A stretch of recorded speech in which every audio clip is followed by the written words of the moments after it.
ഈസിയായി വെളുത്തുള്ളി അച്ചാർ ഉണ്ടാക്കാനായിട്ട് ആദ്യം വലിയ വെളുത്തുള്ളി ആണെങ്കിൽ ഇതുപോലെ കട്ട് ചെയ്തെടുക്കുക. നെക്സ്റ്റ് വേണ്ടത് കടുക്, ഉലുവ, വറ്റൽമുളക്, പിന്നെ മുളക് പൊടി, മഞ്ഞൾപ്പൊടി, കായംപൊടി. ആദ്യം കടുക്, ഉലുവ, വറ്റൽമുളക് ഇവ നന്നായി ചൂടാക്കുക.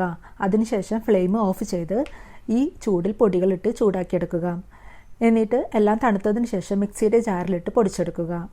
നെക്സ്റ്റ് വേണ്ടത് ഇഞ്ചി, പച്ചമുളക്, കറിവേപ്പില ഇവയെല്ലാം ചെറുതായി കട്ട് ചെയ്യുക. ഇനി നമുക്ക് അച്ചാർ ഉണ്ടാക്കാൻ തുടങ്ങാം. അതിനായിട്ട് നല്ലെണ്ണയിൽ കട്ട് ചെയ്ത് വെച്ച ഇഞ്ചി, പച്ചമുളക്, കറിവേപ്പില ചെറുതായി ഫ്രൈ ആക്കുക. അതിനുശേഷം കട്ട് ചെയ്ത് വെച്ച വെളുത്തുള്ളി അതിലേക്ക് ചേർത്ത് പിന്നീട് ആവശ്യത്തിന് ഉപ്പും ചേർത്ത് ഒരു 3 മിനിറ്റ് ഫ്രൈ ആക്കുക. പിന്നീട് നേരത്തെ പൊടിച്ചു വെച്ച മസാലക്കൂട്ട് ഇതിലേക്ക് ചേർത്ത് നന്നായി മിക്സ് ആക്കുക. പിന്നീട് 1 കപ്പ് വിനാഗിരി ഇതിലേക്ക് ഒഴിച്ച് ഇളക്കി യോജിപ്പിക്കുക.